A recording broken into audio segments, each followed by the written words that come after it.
அஸ்ஸலாமு அலைக்கும் வரஹ்மத்துல்லாஹி வபரகாத்துஹு. இப்போ ஹிஸ்ட்ரி பாடத்தில் கிரேட் 10 6வது அழகை பற்றி ஒரு சில விஷயங்கள் நான் உங்களுக்கு சொல்லித்தர போகிறேன். இந்த 6வது பாடத்தை எப்படி இலகுவாக படிக்கிறது.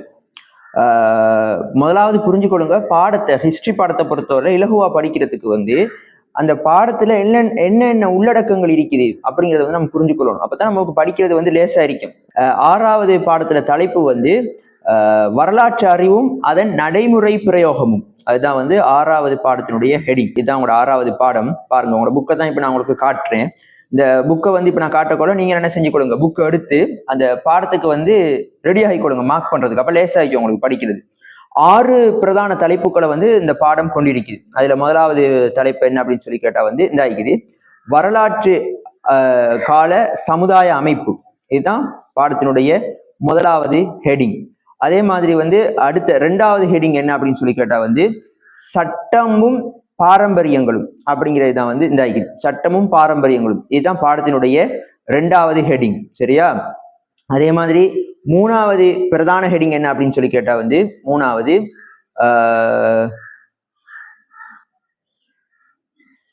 பணமும் செலாவணியும். இந்த பாருங்க, இதுதான் 3வது பாடத்தினுடைய பிரதான தலைப்பு. 6வது பாடத்தினுடைய பிரதான தலைப்பு. 4வது பெண்களின் பிரதிநிதித்துவம். இந்த பாருங்க, இது 4வது பிரதான தலைப்பு. 5வது தலைப்பு சுதேச உணவுகள். இல்லையா? இது 5வது முக்கியமான ஒரு தலைப்பு. 6வது பாடத்தலைப்பு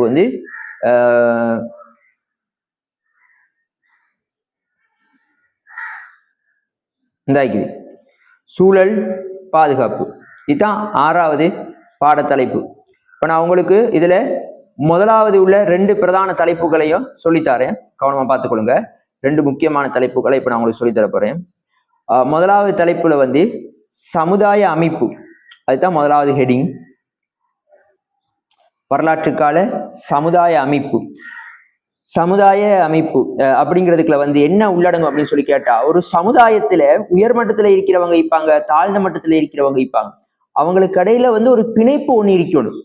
தாழ்ந்த மட்டத்துல உள்ளவங்க நேரடியா உயர்ந்த மட்டத்துல உள்ளவங்களை சந்திக்க முடியாம போனாலும் கூட ஏதோ ஒரு வகையில சந்திக்கிற மாதிரியான ஒரு பிணைப்பு இருக்கணும். உதாரணம் எடுத்துக்கொள்ளணும், ஒரு ஸ்கூல் எடுத்துக்கொள்ளுங்க. ஒரு அதிபர் இருப்பார், உயர் மட்டத்துல இருப்பாரு.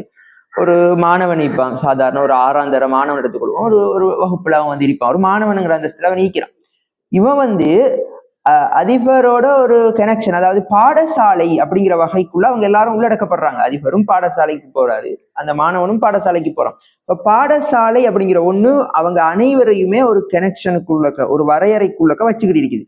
அதே மாதிரிதான் சமூகத்துல உயர் அந்தஸ்துல இருக்கிறவங்களா இருக்கலாம், தாழ்ந்த மட்டத்துல இருக்கிறவங்களா இருக்கலாம். அவங்களுக்கு இடையில ஒரு பிணைப்பு ஒண்ணு இருக்கும். அதுக்கு தான் சொல்றது சமுதாய ஒழுங்கமைப்பு அப்படின்னு சொல்லுவாங்க. சமுதாய அமைப்பு அப்படிம்பாங்க. அதுதான் இந்த முதலாவது ஹெடிங். இதுல நாம முக்கியமா பார்க்க வேண்டியது என்னன்னு சொல்லி கேட்டா சமுதாய அமைப்புல இருக்கக்கூடிய அதிகாரிகள் ஒரு சிலர் சம அந்தஸ்து பெறாங்க, இன்னும் சிலர் சம அந்தஸ்து பெற மாட்டாங்க. அந்த ஸ்கூல்ல சொல்லி உங்களுக்கு உதாரணம் சொல்ல புரியும் பாருங்க. ஸ்கூல்ல சம அந்தஸ்து பெறக்கூடியவர்களும் இருக்கிறாங்க, சம அந்தஸ்து பெறாதவங்களும் இருக்கிறாங்க. உதாரணம் எடுத்துக்கிட்டோம்னு சொன்னா சம அந்தஸ்து பெறாதவங்களை பாருங்க, நான் சொல்லிக் கொடுறேன். அதிபர், உபாதிபர், பகுதி தலைவர், வகுப்பாசிரியர், மாணவ தலைவன், இவங்களெல்லாம் எடுத்துக்கிட்டோம்னு சொன்னா எல்லாரும் அதிகாரத்துல சம அந்தஸ்து கொண்டவங்களா? அதிபருங்கிறவர் அதிகாரத்துல ரொம்ப உயர்ந்தவர், உபாதிபருங்கிறவர் அவரை விட கொஞ்சம் கீழானவர், பகுதி தலைவருங்கிறவர் அவரை விட கீழானவர். அப்படியே கீழே வந்து இருக்குது இல்லையா? இது பாடசாலையில இருக்கிற மாதிரி நாட்டிலையும் இருக்குது. நாட்டில் இருக்கும்போது அதை சொல்லுவாங்க கிடையான நிலைக்குத்தான கட்டமைப்பு அப்படின்னு சொல்லுவாங்க. அதே மாதிரி சம அந்தஸ்துல இருக்கிறவங்களை கிடையான கட்டமைப்பு அப்படிப்பாங்க. அப்ப சமூக ஒழுங்கமைப்புங்கிறது 2 கட்டமைப்புகளை கொண்டது. ஒண்ணு நிலைக்குத்தான கட்டமைப்பு, இன்னொன்னு கிடையான கட்டமைப்பு. இப்ப பாருங்க, ஒரு புக்ல இது காட்டுறேன். இருக்குது இந்த இடத்துல பாத்தீங்கன்னு சொன்னா இந்த படிக்கிறாங்க இல்லையா, கிடையான கட்டமைப்புன்னு சொல்லிட்டு. கிடையான கட்டமைப்பு உதாரணம் அவங்களே தாராங்க பாருங்க. அமைச்சர், சேனாதிபதி, பொருளாளர். ஒரு உதாரணம் அவங்க போட்டிக்கிறாங்க. இவங்க கிடையான கட்டமைப்புக்கு வராங்க. ஃபர்ஸ்ட் நான் நிலைக்குத்தான கட்டமைப்பு சொல்லிடுறேன். ரைட், இந்தாக்கிட்டு பாருங்க.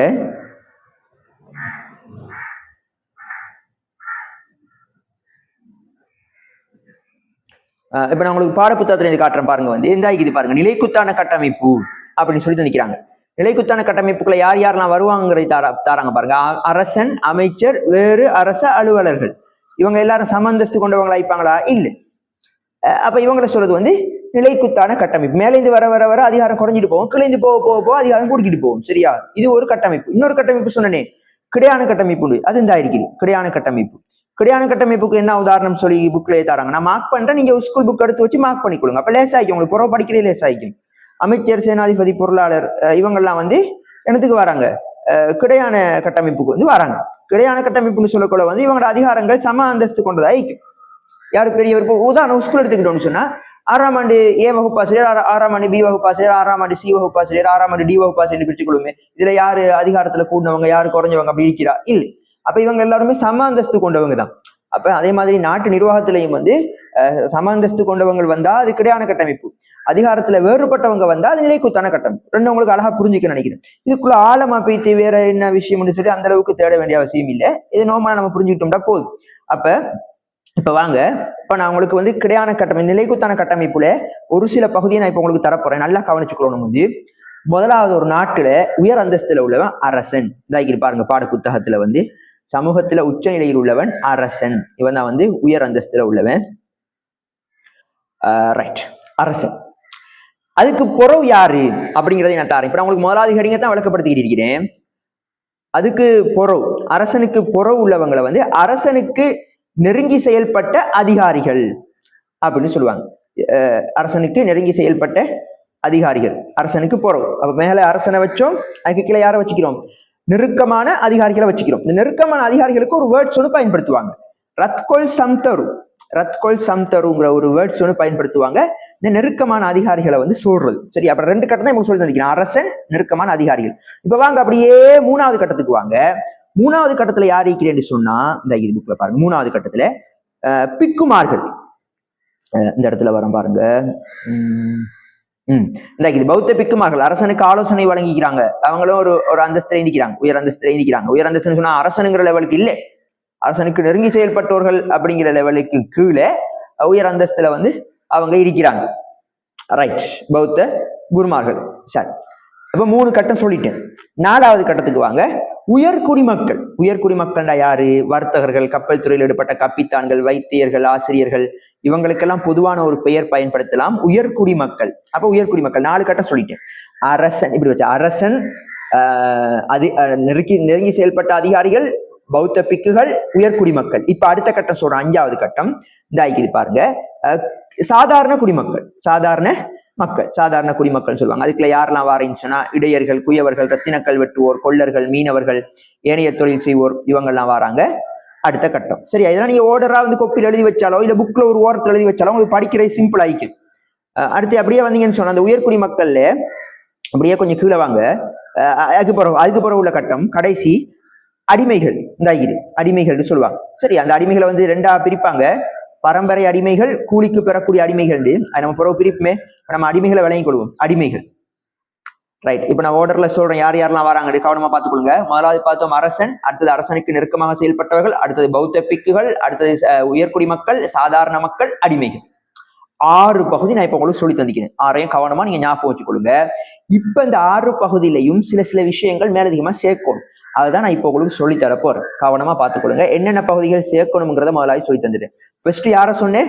அரசன் சொன்னேன். இந்த அரசனை பொறுத்த வரையில அரசனுக்குன்னு சொல்லி சில விடயங்கள் இருக்குது, அதை பார்ப்பாங்க. ஒரு அரசனுக்கு இதெல்லாம் இருக்கிறான்னு பார்ப்பாங்க. முக்கியமா 3 சொல்ல போறேன். இப்ப கவனமா பார்த்துக்கொள்ளுங்க. நான் உங்க புக்லையும் தான் காட்ட போறேன். அரச மரபை சேர்ந்தவனா அப்படின்னு சொல்லி பார்ப்பாங்க. தான் பாருங்க, மார்க் பண்றேன். அரச மரபை சேர்ந்தவனான்னு பார்ப்பாங்க. 2வது, அவன் வந்து நற்குணமுடையவனா, நற்குணமுடையவனா இருக்கிறானா, 2 விஷயம் பார்ப்பாங்க. அரச மரபை சேர்ந்தவனா, நற்குணமுடையவனா. 3வது என்ன பார்ப்பாங்கன்னு கேட்டா, மக்களுக்கு தெய்வமாக இருக்கிறானா, குடிமக்களுக்கு தெய்வமாக இருக்கிறானா அப்படிங்கிற விஷயமும் பார்ப்பாங்க. 3 விஷயம் பார்ப்பாங்க. சரியா? என்னென்ன பார்ப்பாங்க?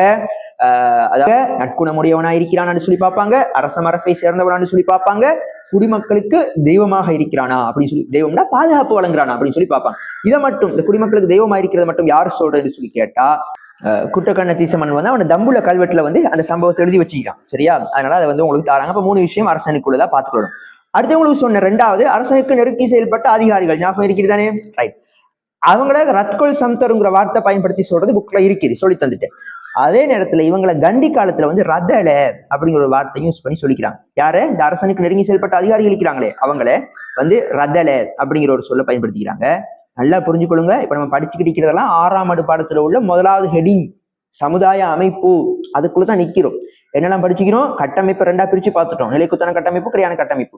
இப்ப அதுல ஓர்டர்ல அதிகார ரீதியான ஓர்டர்களை பார்த்துக்கிட்டோம். அரசன் பார்த்துட்டோம், அரசனுக்கு நெருங்கி செயல்பட்ட அதிகாரிகள் பார்த்துட்டோம். இப்ப பௌத்த பிக்குகளுக்குள்ள வரப்போறோம். 3வது பிரிவு பௌத்த பிக்குகள். பௌத்த பிக்குகளை பொறுத்தவரையிலே அரசனுக்கு ஆலோசனை வழங்குகிறாங்க. சமய செயல்பாடு மாத்திரம் செய்யாம அரச நிர்வாக நடவடிக்கையிலையும் அவங்க ஈடுபட்டுக்கிறாங்க. எந்த அளவுக்குன்னு கேட்டா, கிபி 1ஆம் 2ஆம் நூற்றாண்டுல உள்ள கல்வெட்டுக்கள் சொல்லுது வந்து அரசன் பிக்குகளை கூப்பிட்டு நீங்க வந்து வரி வாங்கி கொள்ளுங்க அப்படின்னு சொல்லி கூட அந்த உரிமையை கொடுத்திருக்கிறான். குளங்கள்ல இருந்து பெற வரிக்கு நிலத்தை தண்ணியை பயன்படுத்தின ஒரு வரி வந்து வாங்குவாங்க, தக்க பதிவு சொல்லி. நம்ம போற 6ஆம் பாடத்துல கொஞ்சம் தூரம் போக்குள்ள படிப்போம், சரியா? அந்த வரியை அதிகாரிகள் தான் வாங்கணும். ஆனா அரசன் வந்து பிக்குகளை கூப்பிட்டு கொடுத்திருக்கிறான். அந்த வரியை வாங்கி நீங்களே நிர்வாகத்துக்கு, விகாரைகள் நிர்வாகத்துக்கு எடுத்துக்கொள்ளும் அப்படின்னு சொல்லி கொடுத்திக்கிறான். அப்ப இதுல இருந்து என்ன விளங்குது? அவர்களுக்கும் அதிகாரம், உயர் அதிகாரம் இருந்திக்குது அப்படிங்கிறது வந்து விளங்குது. இந்த சப்ஜெக்ட் நீங்க புரிஞ்சுக்கொள்ளணும். அது இருந்தா புக்ல இந்த மார்க் பண்ணி காட்டுறேன் பாருங்க. இந்த இடத்துல வந்து வருவது, சரி? அந்த கிபி 1ஆம் நூற்றாண்டுகள்ல வந்து அந்த அந்த குளங்கள்ல இருந்து பெறப்பட்ட வரியை பிக்குகள் வாங்கி விகாரைகளுக்கு எடுத்துக்கிறாங்க. ரைட், இந்த சப்ஜெக்ட் சரி. அடுத்தது உயர்குடி மக்கள், அவங்க யார் யாருன்னு சொல்லி தந்துட்டேன். சாதாரண மக்கள் அவங்களும் யார் யாருன்னு சொல்லி தந்துட்டோம். அடுத்தது கடைசி பிரிவுக்கு வாங்க, சமுதாய அமைப்புல அடிமைகள். அடிமைகளை அதுக்கு முன்னுக்கு நீங்க ஒரு விஷயம் விளங்கணும். இந்த சாதாரண மக்களுக்கும் உயர்குடி மக்களுக்கும் இடையில தொடர்பை ஏற்படுத்துபவர்களாக இருந்தவர்கள் சாதாரண வர்த்தகர்களும் அரச அலுவலர்களும். இந்த சப்ஜெக்ட் புரிஞ்சுக்கொள்ளுங்க. சாதாரண மக்களுக்கும் உயர்குடி மக்களுக்கும் இடையில தொடர்பை ஏற்படுத்துபவங்களா யார் இருந்திக்கிறாங்கன்னு கேட்டா வந்து சாதாரண வர்த்தகர்களும் அரச அலுவலர்களும். இவங்க தான் வந்து தொடர்பை ஏற்படுத்திக்கிறாங்க சாதாரண மக்களுக்கும் உயர்குடி மக்களுக்கும் இடையில. இதை வந்து கொஞ்சம் ஞாபகம் வச்சுக்கொள்ளுங்க. ரைட். அடுத்தது கீழ்மட்ட தரத்துல உள்ளவங்களுக்கு வந்துருவோம். அடிமைகள். அடிமைகளை பொறுத்த வரையில 2ஆ பிரிக்கலாம். ஒண்ணு பரம்பரை அடிமைகள், இந்த பரம்பரை அடிமைகள். இன்னொன்னு கூலிக்கு பெறக்கூடிய அடிமைகள். பரம்பரை அடிமைன்னு சொன்னா வந்து அவங்க வந்து தொடர்ந்து அடிமையா தான் இருப்பாங்க. அவங்களுக்கு சுதந்திரம்ங்கிறது கொடுக்கப்பட போறது இல்லை. கூலிக்கு பெறக்கூடிய அடிமைகள் சொல்றது வந்து அவங்களுக்கு சுதந்திரம் வழங்கப்படும். ஒரு குறிப்பிட்ட வேலையை அவங்க முடிச்சதுக்கு பின்னாலே அவங்களுக்கு சுதந்திரம் கொடுத்துருவாங்க. இதுதான் டிஃபரெண்ட். இந்த கூலிக்கு பெறக்கூடிய அடிமைகளுக்கு ஒரு வார்த்தை பயன்படுத்துவாங்க. அந்த வார்த்தையை வழங்கிக் கொள்ளுங்க. தனக்கீத்த தாச.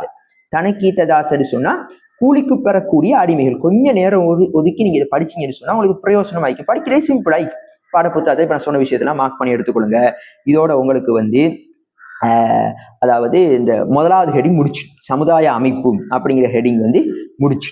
இப்ப நம்ம அடுத்தது பார்க்க போற 2வது ஹெடிங் வந்து சட்டமும் பாரம்பரியங்களும், 6ஆம் பாடத்துல உள்ள 2வது ஹெடிங். அதை நான் வந்து அடுத்த காணொலியில உங்களுக்கு பதிவு செய்யணும். ஒவ்வொன்றா பாருங்க, முழுமையா பாருங்க, புக் எடுத்து வச்சு குறிங்க. படிக்கிறது உங்களுக்கு சிம்பிளா இருக்கும். அதுக்கு போறோம் நீங்க புரிஞ்சு கொள்ளுவீங்க. ஹிஸ்டரி பாடம் படிக்கிறது இப்படி ஒரு சிம்பிளான வழி இருக்குதா அப்படிங்கிறத நீங்க புரிஞ்சு கொள்வீங்க. இப்ப நான் சொன்னது எல்லாமே உங்களுக்கு பேப்பர்ல வரப்போற சிம்பிள் கேள்விகள். இப்ப உங்களுக்கு ஆன்சர் தெரிஞ்சிட்டு, இந்த கேள்விகளுக்கு ஆன்சர் தெரிஞ்சிட்டு. இப்ப இனிமே வரப்போற சப்ஜெக்டை படிச்சுட்டு சொன்னா அந்த சப்ஜெக்ட்ல வர கேள்விகளுக்கும் ஆன்சர் தெரிஞ்சிடும். அவ்வளவுதான். அதனால சிம்பிளா நான் உங்களுக்கு படிக்கிற மெத்தடை சொல்லித்தரேன். கவனமா படிங்க. அடுத்த காணொலியில 6ஆம் பாடத்தினுடைய 2வது ஹெடிங்கை பத்தி நான் உங்களுக்கு முழுமையா விளக்கப்படுத்துறேன். அஸ்ஸலாமு அலைக்கும் வரஹ்மத்துல்லாஹி.